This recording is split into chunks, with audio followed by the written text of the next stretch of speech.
Hi, and welcome to the I T'd Myself podcast. My name is Matthew Miniman, and this is episode 134.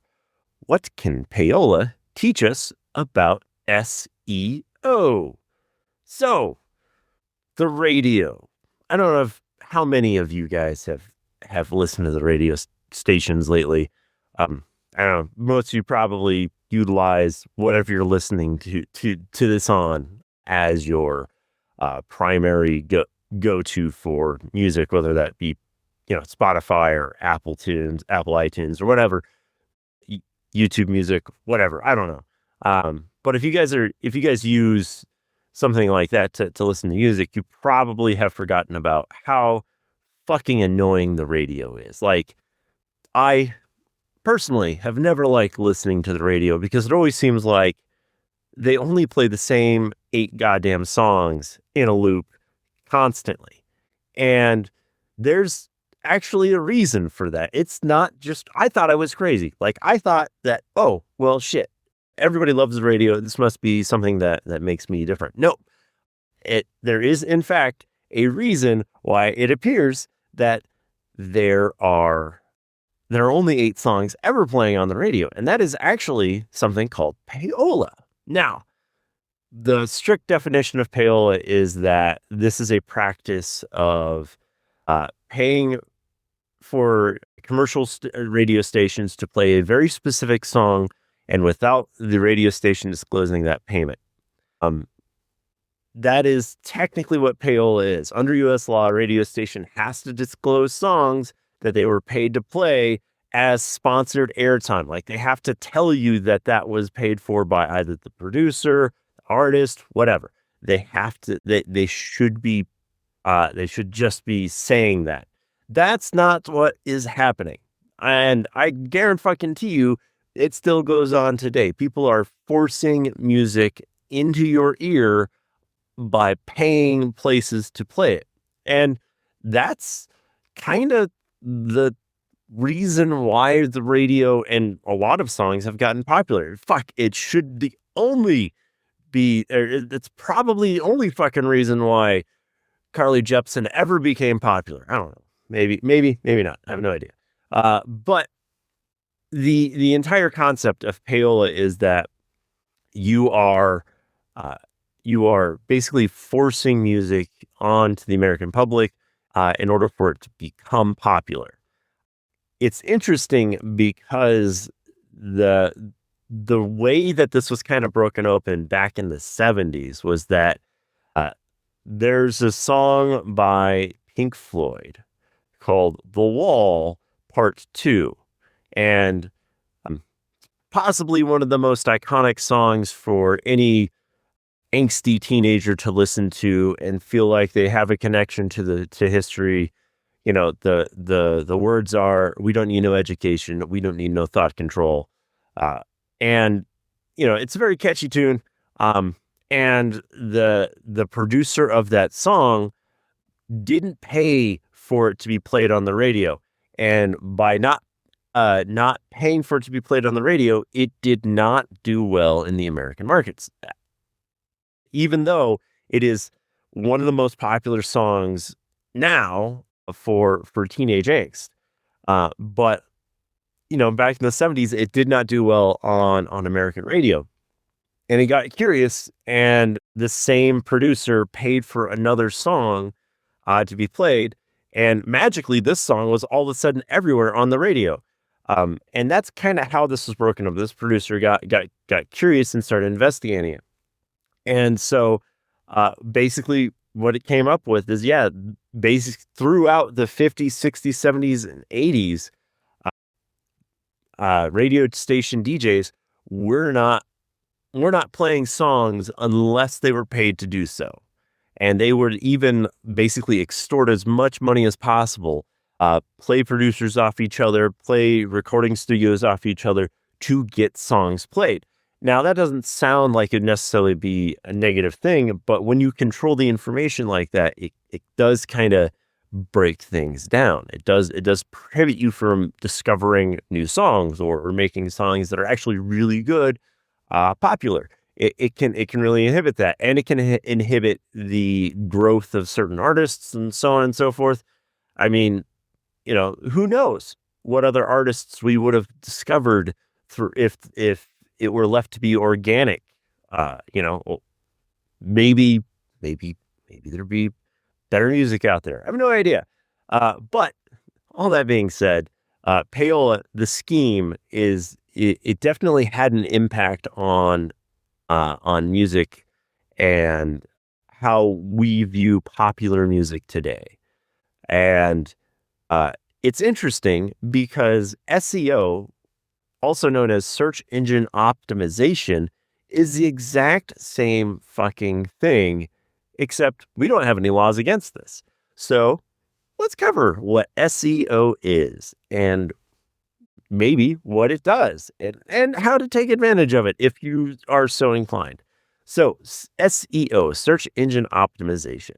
If you have a business and you want to advertise it on the internet, you want people to find you, you want people to identify your business, you need to be available on the internet. You need for search engines to find you. Bing, Google, all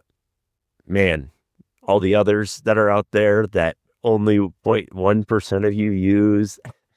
These search engines all basically what they do is, in order to enumerate websites and the pages that are within and the content, is they have scrapers go through and across websites to identify what is on those websites. Now, that's questionable legally, because you're not supposed to be able to just pull data from websites. But we've kind of ignored that. We've kind of ignored that concept and so, okay, yeah, it's totally legal for websites to do this for the purposes of enriching search engine data.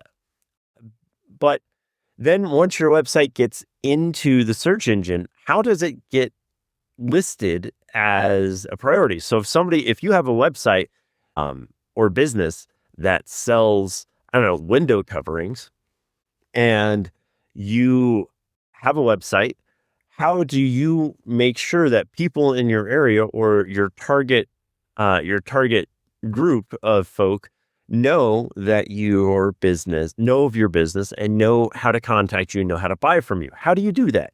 Through search engine optimization, of course.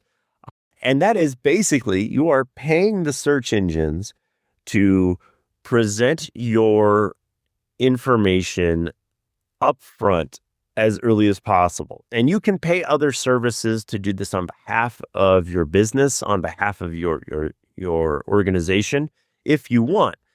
You can have them go through and say, yes, I want my business to be presented in this specific region based on IP address and location data. These people, I want to target these people. Because if you said, oh, well, I want my Google results to be number one anytime it has to do with my business, that's going to be a lot more expensive than saying, I want that to happen and occur in this specific region. Because, Google's going to want to pull as much money from you as possible.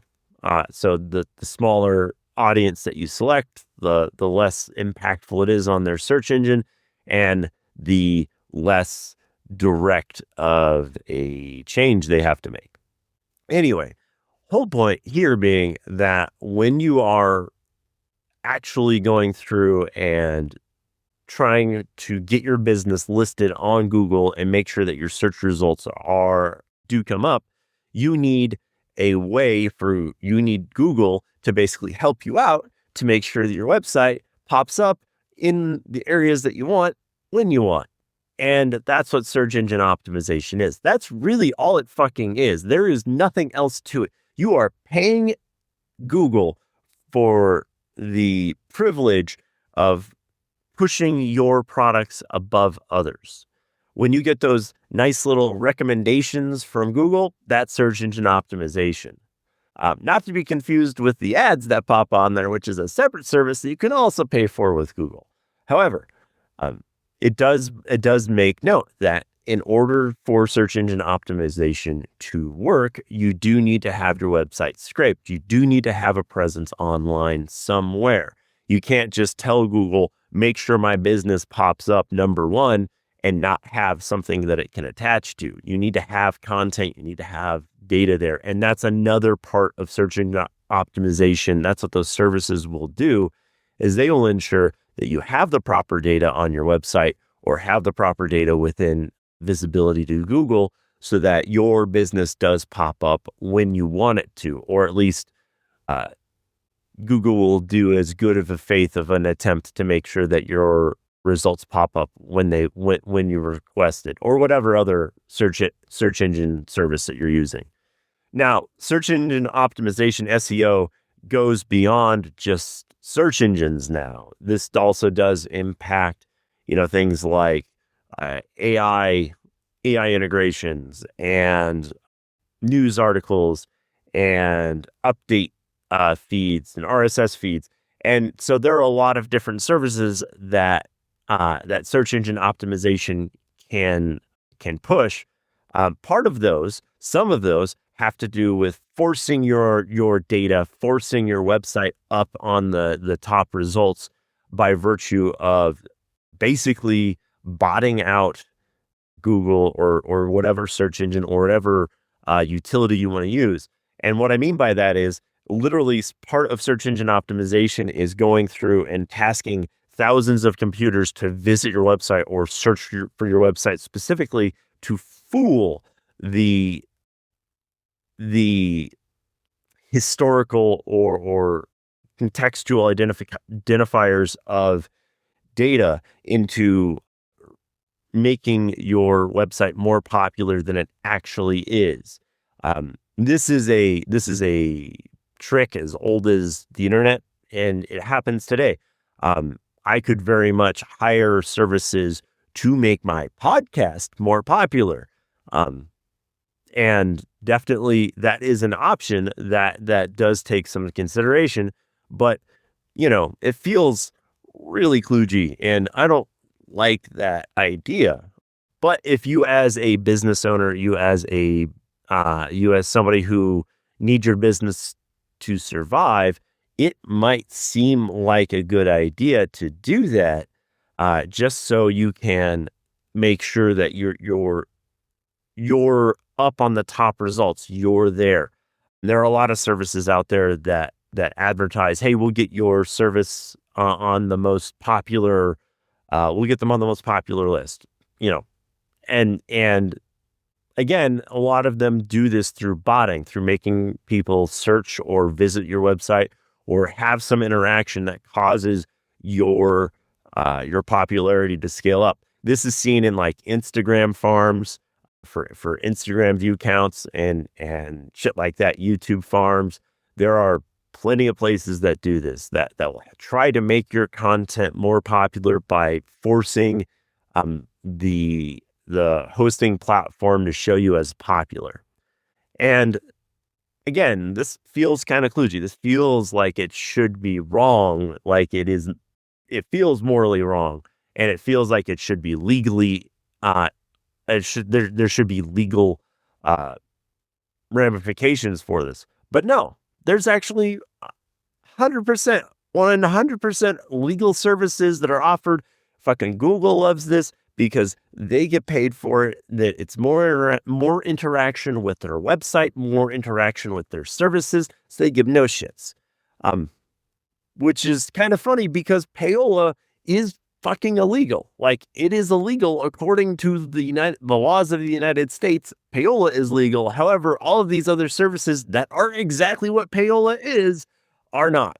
So it is kind of weird that we flowed into this circumstance without any of these guidelines or guardrails in place.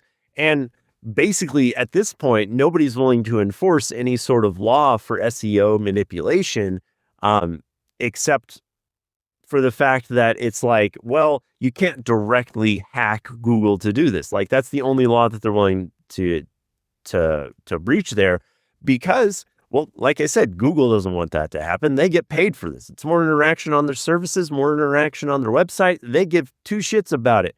And it's now an established practice. So like, why would we change this?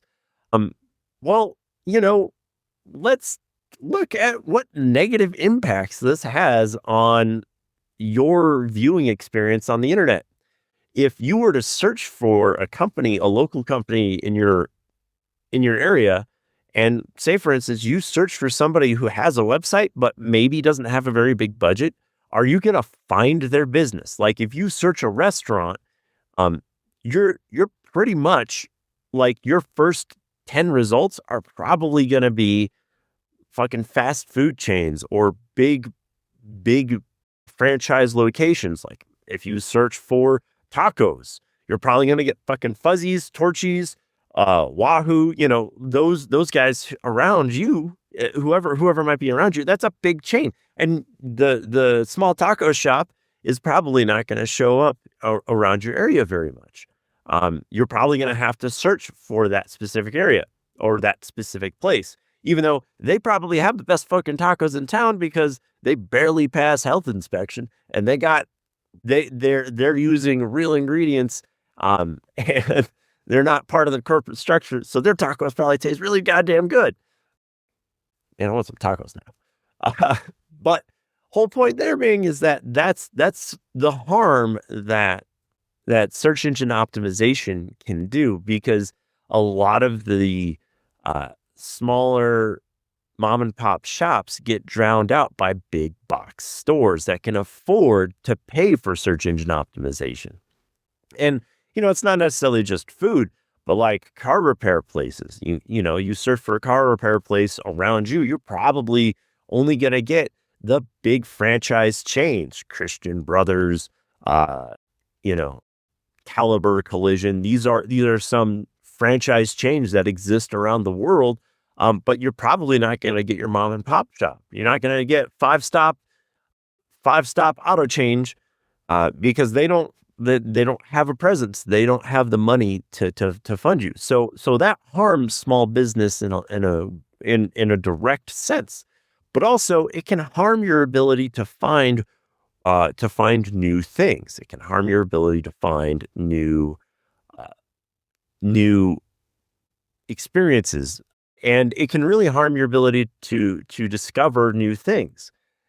So for like another example is, unless a new business pays for a lot of advertising, a lot of search engine optimization, you probably have no idea that they exist. And that can really harm their ability to survive. And that can really like drown out their ability, you going and seeing them. Because like, if you have no idea that the company has ever existed, how are you supposed to go and experience whatever they have to sell? Like good or bad, that kind of sucks. It prevents small businesses from doing anything and becoming successful. And it can have direct harm. So, what do we do? How do we fix this? Well, unfortunately, like I said, there's really no interest in making this practice illegal or controlling this practice to the point where it's not going to harm small businesses.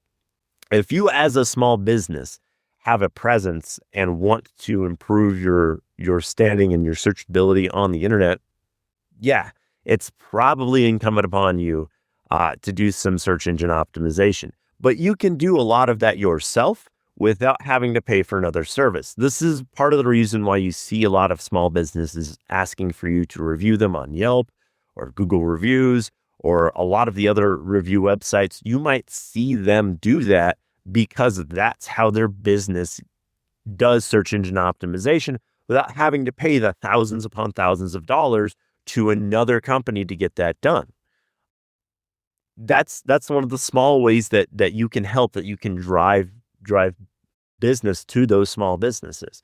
And also, if you find an organization, a new business out there that may be struggling, help them out. Make sure that you use word of mouth to pass that along. I am 100% going to guarantee that the vast majority of you have discovered this podcast through word of mouth, like you were told by a friend or directly by me that it exists, which is probably why I only have the dozens of you that listen to this show, but I could pay for ads and ads and ads, and I'm not going to do that. We did one run, we did one ad run, and it felt kind of kludgy, and honestly, it didn't work all that well. I did get some attention, but I'm pretty sure it was from bots because it was all at once. Anyway, whole point being is that if you want to help a small business out and you see them struggling, or you see that they need help, definitely tell people. And you can obviously do the social media thing. You can add their business on platforms and make sure that they get exposure through whatever your followers or your friend groups or whatever. You can definitely do that, and that may help. But definitely make sure that you interact with them through search engines and through the different platforms that help push their data up the forefront. And I will tell you that it is true that there is some honesty to the term, there is no bad press for an organization. There is no bad interaction for your business on a search engine, on the internet, really. Because even if somebody goes and complains about your business on the internet, your name, your business name, everything is getting out there. It's getting put out there, and that's cool. It might feel bad. It might make you feel bad. Whatever they say might be negative. But at least your business is getting out there. That press is getting pushed out there for your name to be recognized. And really, people only have to see your name a total of 3 times for them to kind of remember you and maybe steer towards you the next time they see your business. So yeah, again, to help out businesses, to make sure that they don't have to buy into this whole Payola and search engine optimization scheme that has been out there, interact with them on the internet. Do whatever you can to help their small business. And I will push this out as much as I can. It is something that definitely needs to be explicitly stated. Continue to help your small businesses, push them to the forefront, make sure that they can survive, because otherwise, all we're doing is listening to the same fucking 8 songs on the radio. And this is how we have Carly Jepsen as a really popular singer for no fucking reason. That's all I got time for today, guys. I hope you all have a great day.